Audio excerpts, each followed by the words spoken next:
नमस्कार, city post में आपका स्वागत है। मैं हूं आपके साथ मुकेश कुमार सिंह। अभी हमारे साथ मौजूद हैं मधेपुरा के जदयू सांसद दिनेश चंद्र यादव जी। हम उनसे इस इलाके के विकास के मुद्दों को लेकर बात करेंगे। अभी दिनेश चंद्र यादव जी, आप लगातार 4 बार सांसद रहे हैं, 4 बार विधायक रहे हैं, 2 बार आप कैबिनेट मिनिस्टर रहे हैं, और जहां तक बात करें सहरसा की सबसे बड़ी जरूरत तो वह है ओवरब्रिज। 25 साल से जनता जो है ओवरब्रिज की मांग कर रही है, और जो स्थानीय विधायक हैं आलोक रंजन, देख रहा हूं कि लगातार वे प्रयासरत हैं। जो संबद्ध विभाग है वहां वे जा रहे हैं, उनकी तस्वीरें साझा जो हो रही हैं फेसबुक पर, हम लोग देख रहे हैं कि वे अधिकारियों से मिल रहे हैं और चाह रहे हैं कि ओवरब्रिज का निर्माण जल्द से जल्द हो। लेकिन आप सांसद हैं, 25 साल तक आप कहाँ थे? अरे 25 साल से हम कहाँ थे। यहाँ की जनता, लोकसभा क्षेत्र के लोग सभी दिन प्रतिदिन देखते रहे, और सहरसा की कई आवश्यकताओं में से एक आवश्यकता यह भी थी कि रेलवे ढाला पर ओवरब्रिज बने। और आप ठीक ही कहा कि 25 वर्षों से, लेकिन उसकी शुरुआत किसने की थी यह भी आपको जानकारी रखना चाहिए। पहली बार 96 में जब हम सांसद हुए थे, यूपीए की सरकार थी और रेल मंत्री स्वर्गीय आदरणीय रामविलास पासवान जी थे। तो उसी समय में जो बड़ी रेल लाइन अमान परिवर्तन की स्वीकृति हुई जनरल बजट में, और फिर सप्लीमेंट्री जब बजट आया, इसमें बंगाली बाजार ढाला जो रेल का है 31, उसी पर फ्लाईओवर निर्माण की भी स्वीकृति हुई। और इसका रिकॉर्ड है, इतिहास है, किसी से छिपा हुआ नहीं है। और कई ऐसी परिस्थिति आई बीच बीच में कि मान लीजिए ओवरब्रिज स्वीकृत हुआ, उसका अलाइनमेंट तय नहीं हुआ। जब अलाइनमेंट तय हुआ तो फिर प्रतिनिधि नहीं रहे, हम चुनाव हार गए 98 में, फिर 99 में सांसद हुए, और उन अवधि में फिर प्रयास चालू हुआ। लेकिन पहले यह पथ निर्माण विभाग के सड़क पर 100 आरओबी को बनना था, लेकिन बाद में जब इस इलाके के लिए NH 107, 106 की स्वीकृति कराए, तो वह अलाइनमेंट NH पर, सड़क पर उसको होना है। और मंत्रालय के लोगों ने कहा कि जब 100 किलोमीटर की स्पीड से हमारी गाड़ी एक छोर से दूसरे छोर तक धड़ल्ले निकल जाएगी, तब हम उस आरओबी को बनाएंगे। लेकिन वैसी परिस्थिति नहीं है। और जिसको लोगों ने बाद में देखा कि जब इसका सर्वे हुआ तो फिर महावीर चौक पर उसका 0 पॉइंट हो गया, राइस मिल पुरम में यहाँ तक चला गया, सड़क चौड़ी थी नहीं। और रेलवे के ज़मीन को छोड़ के यदि उस दहलान चौक, महावीर चौक पर जो जाने की उस समय की जो योजना थी, उसमें कई तरह के व्यवधान और रुकावट उसमें आने लगी। इसलिए मंत्रालय के लोगों ने कहा कि हम आपको बाईपास बनवा देंगे NH का, और उसी पर आरओबी का भी निर्माण करा देंगे। तो हमने आग्रह किया कि भाई उससे शहर का समस्या का निदान नहीं होगा। फिर दूसरे तीसरे दौर में भी आए, अंत में 2004 में हुआ कि अब बनेगा ही नहीं, चुनाव आ गया था। तो उस समय में सरकार से आश्वासन दिलाया गया सरफेस ट्रांसपोर्ट को कि यह सड़क पर यदि आप देना नहीं चाहते हैं तो उसके अप्रोच में जो राशि लगेगी, जो नियम है, मुख्य ब्रिज रहता है रेल के साथ, और अप्रोच होता है जिस विभाग का सड़क होता है या जिस मंत्रालय का सड़क होता, तो उसमें बिहार सरकार का जब आश्वासन हुआ तो उसके बाद फिर से नए सिरे से उसका DPR बना। इसीलिए कि पहली बार स्वीकृत हुआ था तो 16-17 करोड़ का ही मात्र था इसमें लागत आएगा, लेकिन बाद में वह बढ़ गया, और बढ़ गया तो मान लीजिए कि अप्रोच में 32-33 इसी तरह से कुछ राशि थी उसमें लगता। लेकिन वो जो सर्वेक्षण हो गए, DPR जो नए सिरे से बना, तो उसके कई बार टेंडर हुआ, और उस टेंडर में संवेदक नहीं आए कि जो परेशानी पहले थी उस परेशानी फिर झेलना पड़ेगा, इसीलिए हम नहीं करा पाएंगे। नतीजा हुआ कि 4 बार टेंडर होने के बावजूद भी इसका काम शुरू नहीं हुआ। फिर तो लोकसभा के चुनाव भी चले गए, फिर खगड़िया से हम सांसद हुए, लेकिन सहरसा का इलाका तो अपना इलाका है कि इसको छोड़ने का कोई प्रश्न उठता ही नहीं था। इसीलिए फिर से उसमें सो प्रक्रिया शुरू हुई और अंत में यह हुआ कि रेल के जितने ओवरब्रिज बनते हैं वह इरकॉन कंपनी जो रेल का है उसी को दिया जाता था करने के लिए।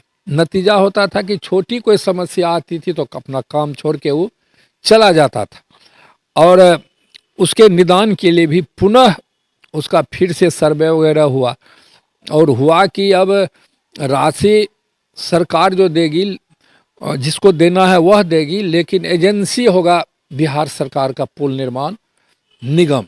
तो उसका सर्वे हुआ और उसमें आ गया 172 करोड़ रुपया, कुछ 33 लाख और है उसमें। तो वही प्रोसेस चल रहा है, कौन मंत्रालय जा रहा है, कौन ऑफिस जा रहा है, उससे हमको क्या लेना देना।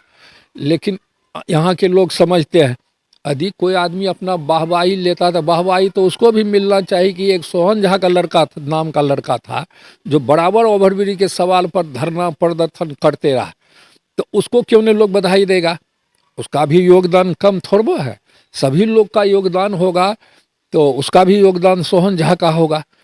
जो आया था कुछ दिन पहले मिलने के लिए, तो हम उनको कहे देखो बाबू, हम तब बोलेंगे जब इसको फतह कर देंगे तब। अभी कौन क्या बोल रहा है नहीं बोल रहा है आसानी से सोचता है कि अखबार में दे देंगे, फेसबुक पर दे देंगे, उसी से सारा क्रेडिट हासिल हो जाएगा, तो यह उसका काम है करे। लेकिन काम कोई आसानी से होता है तो आज़ादी के 62-63 बरस इस इलाके में बड़ी रेल लाइन आने को नहीं रुकता। पहले भी आ जाता, पहले भी बहुत एमएलए थे, अनुलोग थे।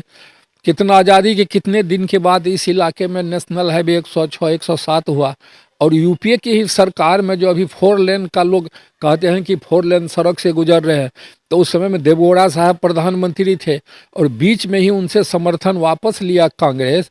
तो जाते जाते उन्होंने NH-57 की स्वीकृति दी, जो मुजफ्फरपुर से आपको निर्मली होके अररिया, फारबिसगंज, पूर्णिया तक की सड़क जुटी NH-31 में। तो उस समय में NH-57 NH बना। फिर बाद के दिनों में हम रुक गए, नहीं जा सके, लेकिन बाद में जब गए तो उसी में से हुआ। वो आदरणीय स्वर्गीय प्रधानमंत्री अटल बिहारी वाजपेयी जी जब आए तो उन्होंने कहा कि हम इस देश में पूरब पश्चिम और उत्तर दक्षिण को जोड़ेंगे 4 लेन सड़क से। और उनका यह भी था कि यह जो महानगर 4 महानगर है, दिल्ली, कलकत्ता, आपको बम्बई, मद्रास, सभी 4 महानगर को एक दूसरे से जोड़ेंगे। उस महत्वाकांक्षी योजना में जो 54,000 करोड़ रुपया उन्होंने उसमें दिया और उसका काम भी हुआ। काम तो ख़त्म होके उसको 6 तक में ही बन जाना था, लेकिन कई तरह की दिक्कतें आती रही और उसमें विलम्ब हुआ, बाद में बन के वह गया। तो पीछे भी लोग झांक के देखते हैं, जो समझदार आदमी है देखते ही हैं। यदि देखते नहीं है तो उसके जहन में नहीं है, तो मार्केट भी जाते हैं तो जाम लग जाता है, तो कहता है MP साहब क्या होगा, MP साहब क्या होगा। सिर्फ उतना ही नहीं होना है, जब इसका निर्णय हो जाएगा तो एक प्रस्ताव तो आ रहा है, पॉलिटेक्निक ढाला पर भी उसका प्रस्ताव है, और हमारा मन है, हम चर्चा भी किए, कोसी कमिश्नरी में बनाना है उसको, तो एक तो और बनाना पड़ेगा, बंगाली बाजार पर होगा, तो फिर आपको हटिया गाछी वाला ढाला का क्या होगा। इसीलिए मन में कई तरह की योजना है। कौन आलतू फालतू जो बोलता है उससे हमको कुछ लेना देना नहीं है। यदि उसी से सभी कुछ हो जाता तो अपना पहले से भी लोग जानता है उसको, तो उससे। सांसद जी, आपके माध्यम से हम चाहते हैं कि आप जनता को बताएं कि ओवरब्रिज निर्माण में सांसद दिनेश चंद्र यादव की क्या भूमिका है अभी। अरे हम अपने बारे में क्या कहें, हम तो पहले कहे ओवरब्रिज निर्माण की स्वीकृति कहाँ से हुई थी। यूपीए सरकार में 96-97 में पहली बार इस बंगाली बाजार ढाला पर बने, उसी समय में स्वीकृति हुई। और चूंकि अलाइनमेंट उस तरह से तय नहीं हुआ, बाद में करवाई हुई, तो विभाग के सेक्रेटरी उपाध्याय साहब थे जो बाद में सरफेस ट्रांसपोर्ट के भी सेक्रेटरी हुए।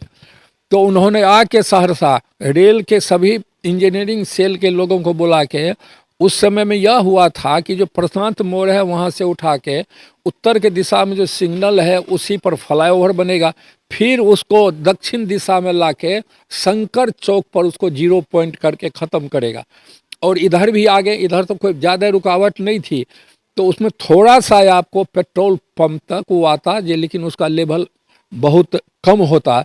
तो वही ओवरब्रिज ने आज तक चला आ रहा है। अब नहीं हो पा रहा है, रुकावट आती है, उसको दूर किया जाता है। तो इस बार हम लोग होपफुल हैं कि उसको होना चाहिए। जब हो जाएगा तब हम बोलेंगे, हमारे लिए तब तो उसी तरह से हो जाएगा कि अमुक आदमी बोल रहा है, वो आदमी बोल रहा है। तो क्रेडिट यदि आपको देना है तो सोहन झा जो आंदोलन किया इस ओवरब्रिज के लिए, उसी को सारा क्रेडिट जाना चाहिए कि योजना को अपने औकात के अनुसार योजना को की तो चर्चा करा के अखबार में भी वही रखा, वही लड़का, इसीलिए वह भी बधाई का पात्र है। बड़ी खास बात है यह कि एक युवा की तारीफ सांसद महोदय कर रहे हैं। सोहन झा समाज सेवी है और लगातार सहरसा की जमीन पर वो आंदोलन कर रहे हैं कि कैसे जल्दी से जल्दी ओवरब्रिज का निर्माण हो। सांसद जी, हम यह भी जानना चाहेंगे कि इस क्षेत्र के लोग कहते हैं कि दिनेश चंद्र यादव सिर्फ सांसद नहीं है, विश्वकर्मा है, इस इलाके के पुरोधा है, विकास पुरुष हैं, शिल्पकार हैं, लेकिन जनता अब जानना चाहती है कि उनके द्वारा विकास किधर हुआ, दिखता नहीं है। जनता तो सब कुछ जानती है, और जनता यह नहीं जानती है कि आज़ादी के बाद कितने दिनों के बाद इस इलाके में अमान परिवर्तन की स्वीकृति हुई। यहाँ से गाड़ी भी खुलने लगा, सहरसा से कलकत्ता, बम्बई, दिल्ली, उसके बाद उधर अमृतसर, सभी जगह बिना बने हुए चलने लगा। यहाँ की जनता थोड़बो नहीं जानती है कि इस इलाके में 1 इंच भी नेशनल हाईवे नहीं था। वह नेशनल हाईवे 106, 107, नेशनल हाईवे 57 सब किस समय में हुआ।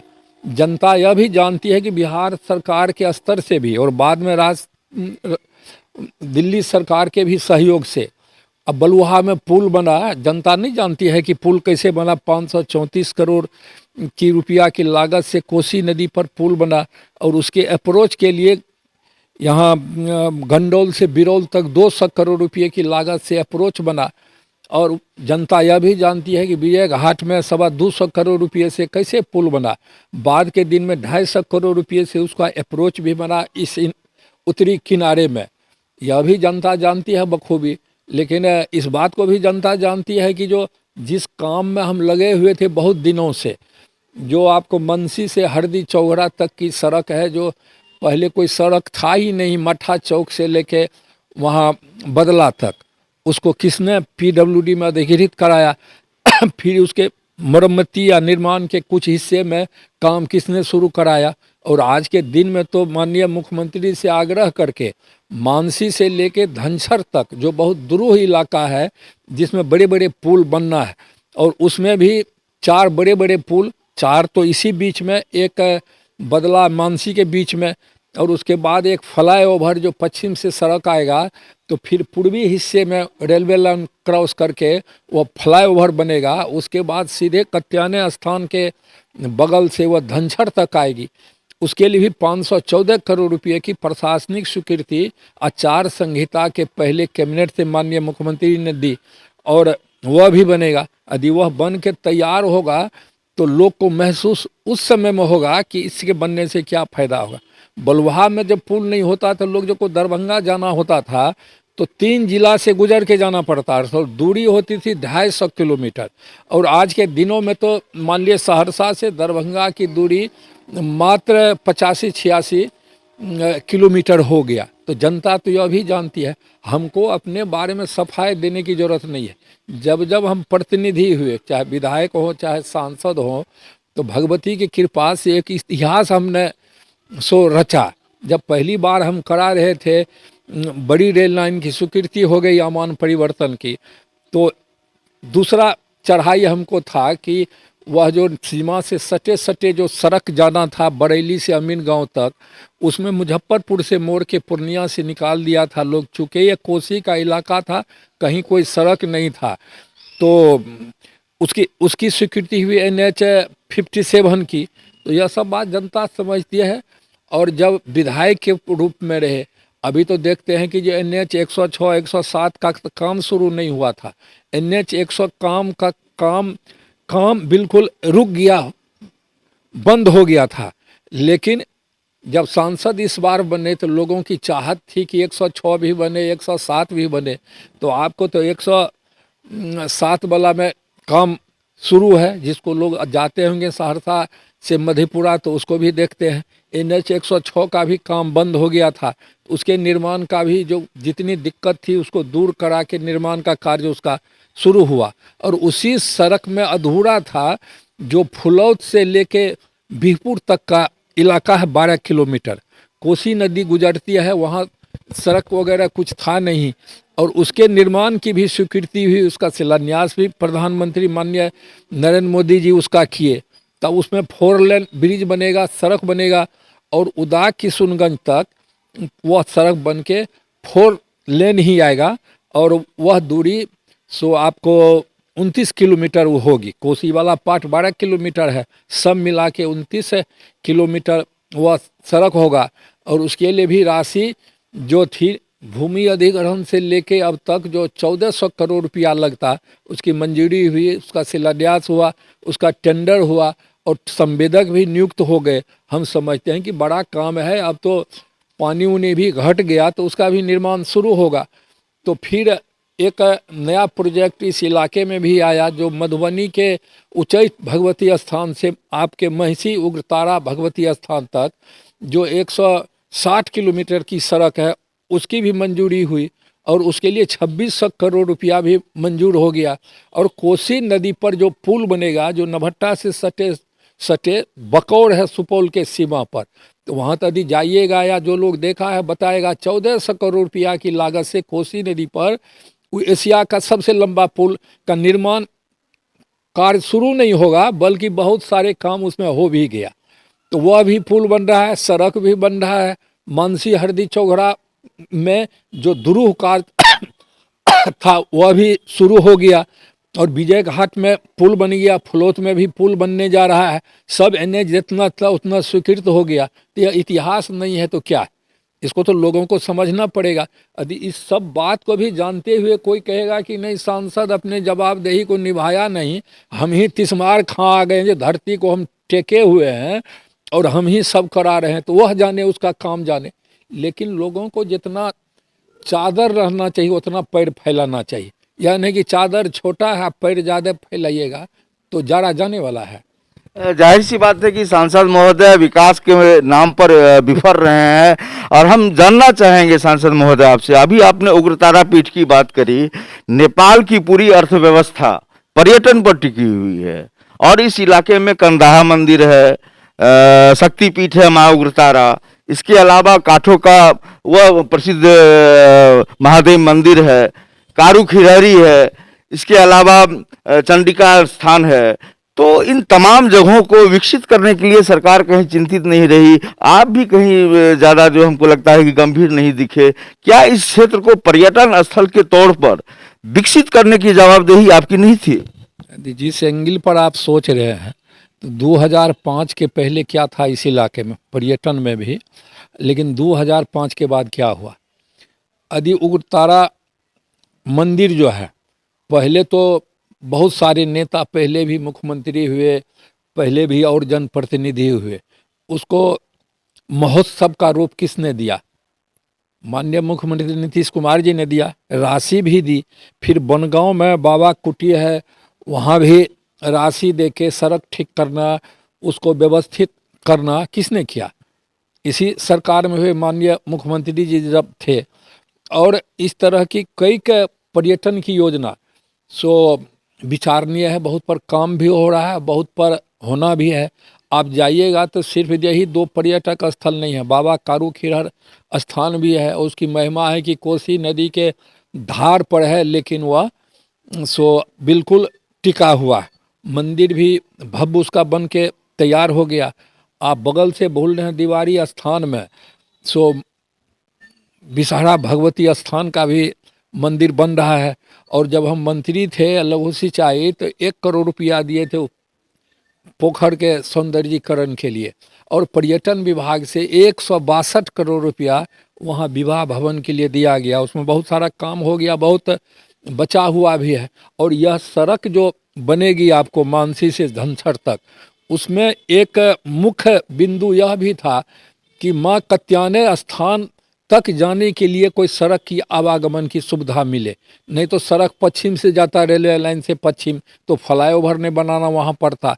अब तो वह पूरब से आएगा कत्याने स्थान के मंदिर के बगल से, तो वह भी इतना ख्याति प्राप्त भगवती का मंदिर है कि कम्युनिकेशन हो जाएगा तो उसकी ख्याति किस तरह से आपको बढ़ेगी, तो यह तो समझने का चीज़ है। या अन्य हिस्से में जैसे वो आपका बाबा विश्वनाथ मंदिर है, और उस समय में तो उसको कोई देखने वाला नहीं था। माननीय नीतीश कुमार जी वहाँ गए थे, लाखों की भीड़ थे, दूध चढ़ाने वाले भी लोग थे, तो उन्होंने घोषणा किया। वह भी समारोह बाबा विशो रावत को भी सरकारी समारोह के बीच में किया जा रहा। इसीलिए दिन प्रतिदिन जितना कुछ इस इलाके में आ सके, तो हम लोग तो उसी के चिंता में रहे।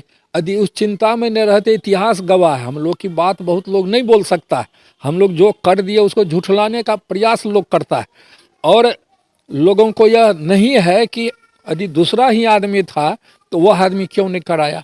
जब हमारे समय में ही जितना काम आपको बोले, चाहे विधायक के रूप में चाहे सांसद के रूप में, ऐसा कोई किया तो उसको बताइए, हम लोग भी उसका गुणगान करेंगे। लेकिन दबी जमान से आमने सामने होगा तो कह देगा कि हाँ एमपी साहब तो ये बड़ी रेल लाइन आए। लेकिन सिर्फ बड़ी रेल लाइन थोड़ा आया, बड़ी रेल लाइन के साथ बहुत कुछ आ गया जो आज उसकी सुविधा लोग भोग रहे हैं। सो इस इलाके के लोग अब तो धीरे धीरे करके पूर्णिया तक भी बड़ी रेल लाइन हो गया। उसमें भी बीच में माननीय मुख्यमंत्री नीतीश कुमार जी रेल मंत्री थे, उधर से जुट गया। फिर आपको उधर फारबिसगंज से जुटने वाला है। जो पुल कोसी महासेतु, जो रेल महासेतु था, उसकी स्वीकृति कब हुई थी? इतिहास गवाह है, जब हम सांसद थे तो रेल महासेतु के निर्माण की प्रक्रिया शुरू हुई थी। और उसमें होता है यह कि यदि कोई योजना स्वीकृत होता है तो उसका सर्वे होता है, सर्वे उर्वे आके तब उसमें राशि वगैरह दी जाती। लेकिन उसी कम समय में 1.5 साल के टेन्योर में आपको अमान परिवर्तन स्वीकृत हुआ, आपका ओवरब्रिज आरओबी इस ढाला पर स्वीकृत हुआ। उसी के समय में 2.25 करोड़ रुपया दिया गया, जो स्वीकृति के बाद देता तो उसको दिया गया वो रेल महासेतु के सर्वे के लिए, जो बाद में होता। हमने माननीय मंत्री जी से आग्रह भी किए थे कि इसको भी कर दीजिए, लेकिन बिहार के सांसद वगैरह बहुत थे जो खुद जलने लगे। रेल का बजट जब आया सप्लीमेंट्री, जब वो कहा कि यहाँ आरओबी बनेगा तो सब कहा कि हाँ सब दिनेश जी को काहे बनेगा, हम लोग का काहे बनेगा। लेकिन रेल मंत्री उनट कर देखने लगे पीछे, तो हम मजाक में कहते सब ईर्ष्या जलन में जल रहा है, आप करते चलिए मंत्री जी। तब रामविलास जी उसको किए, जो राशि सर्वे का दिए, जो बाद में देता उसके लिए भी समय लगता, तो उसका भी सर्वे वगैरह हुआ। तो बाद में तो माननीय मुख्यमंत्री रेल मंत्री के रूप में आए, तो उसका शिलान्यास भी हुआ था। उस समय हम सांसद थे, उस समय के प्रधानमंत्री जी वाजपेयी साहब आए थे, उसका शिलान्यास भी वहाँ पर हुआ था। इसीलिए यह जो कोसी का इलाका है, इसमें जितने विकास के काम हुए, तो एक नज़र लोग दोगाएगा तो सारी स्थिति समझ में लोग की आ जाएगी। हम पहले कहा कि उस ढंग से हम लोग को जितना किए, भीतर ग्राह करने में लोगों को बहुत दिक्कत हो रहा है। यदि हम भी रहते उस स्थिति, उस समाज के लोग, तो मेरा भी इतिहास लिखा जाता, लोग इतिहास लिख लिख के उसको बढ़ाते। लेकिन हम लोग का कौन लिखेगा? हम लोग का तो लिख नहीं सकता है। हम कुछ करेंगे तो कह देगा फलना आदमी का सोच था, हम कुछ करेंगे कहेगा कि उसी का कल्पना था। लेकिन भाई यह सब भी था तो पहले हो जाना चाहिए, क्यों नहीं हुआ?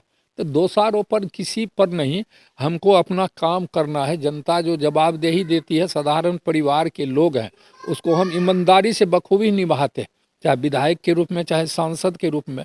यदि आप सभी योजना का विश्लेषण कीजिएगा तो एक इतिहास कोसी में लिखा जाएगा कि नहीं, वही आप बताइए। निश्चित रूप से सांसद महोदय जिस तरह से कह रहे हैं कि किसी ने कोशिश की या ना की, लेकिन हम कोशिश करेंगे कि सांसद महोदय का जिस तरह से विकास को लेकर के इन्होंने नई नई जानकारियां दी हैं, हम इनके इतिहास को लिखने की जरूर कोशिश करेंगे।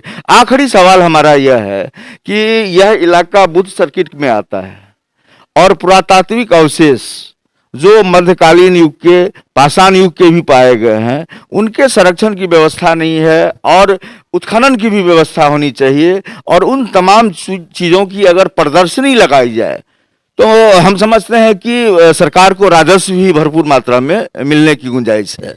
देखिए, उसमें भी काम हुआ नहीं हुआ यह बात नहीं है। और उसमें तो गोरहो घाट में फिर से खुदाई का काम शुरू हुआ था। उस समय के पैसे सिक्के जो थे और बुद्ध की मूर्ति टूटी फूटी भी वह सब इस इलाके में मिली थी, लेकिन पुरातत्व मंत्रालय जो है उससे संतुष्ट नहीं हो पाया और इसीलिए वह काम रोक दिया गया। और जो उग्रतारा मंदिर में और सब भगवान के जो मूर्तियां थी उस जमाने की, वह शिव भी था, तो उसको पटना म्यूजियम में रखा गया। बाद में प्रयास हो रहा था कि उसको इसी इलाके में रखे, तो कारू खिरहर जो बना था मसगंधा के बगल में, उस सब तरह के मटेरियल को रखने के लिए, तो फिर यहाँ आया, पता नहीं उसमें क्या हुआ। तो सरकार प्रयास कर रही है। आपको जो सूर्य मंदिर कहते हैं कंधा, वह भी ऐतिहासिक है, लेकिन उसको सिर्फ बयान देने से, अखबार में लिखने से नहीं होगा। इसी जिला के समझिए गणमान्य लोग जो रुचि रखते हैं, जो रखते थे बसीकांत चौधरी जी वगैरह, तो वह भी कुछ फीडबैक करते थे, तो हम उसके लिए भी प्रयास किए, लेकिन वह आगे नहीं बढ़ सका, इसीलिए कि पुरातत्व विभाग उसमें रुचि नहीं लिया। और रुचि इसीलिए नहीं लिया कि जो उम्मीद थी, जो हम लोग कहते थे, उस तरह से उसमें मिट्टी खोदाई में उस तरह से नहीं निकला। तो अभी जितना ही है उसी को यदि सजा के जिस तरह से सामने आ रहा है वही बन जाए तो वह कोई कम नहीं है। और पर्यटन को बढ़ावा देने के लिए तो रेल होता है, पर्यटन को बढ़ावा देने के लिए तो नेशनल हाईवे होता है, तो यह सब तो हो गया। यह नहीं होता तो लोग कहते इतना विकसित पर्यटक स्थल है, उसको जाने के लिए कोई साधन नहीं। लेकिन उसी को दृष्टि में रख के नहीं मधुबनी के उच्चैठ स्थान से उग्रतारा मंदिर महिषी को जोड़ा जा रहा है। इसलिए सतत प्रयास चालू है और जितना दिन मौका लगेगा तो हम तो जीतते हैं हारते हैं, दिन रात इसी चिंता में रहते हैं कि कैसे इस इलाके में कोई असुविधा नहीं हो, सारी लोगों को सारी सुविधा मिले, तो उसी में दिन रात लगे रहते हैं। सांसद दिनेश चंद्र यादव ने साफ कर दिया है कि वे बेहद साधारण परिवार से आते हैं और 4 बार विधायक और 4 बार सांसद रहने के अलावा 2 बार मंत्री भी रहे कैबिनेट में। उनकी हर कोशिश रहती है कि उनके इलाके में कहीं कोई विकास का मुद्दा कहीं ठहर ना जाए, कोई कमी रह न जाए, इसके लिए वे सतत प्रयास करते हैं और उनकी कोशिश होती है कि वे जनता के सेवादार बने रहें। उनकी तारीफ जो है में कसीदे कढ़े जाए, इसकी जरूरत उन्हें नहीं है, लेकिन आने वाले दिनों में जब विकास की चर्चा होगी तो दिनेश चंद्र यादव एक किंवदंती की तरह स्वीकार किए जाएंगे। इस खास पेशकश में इतना ही।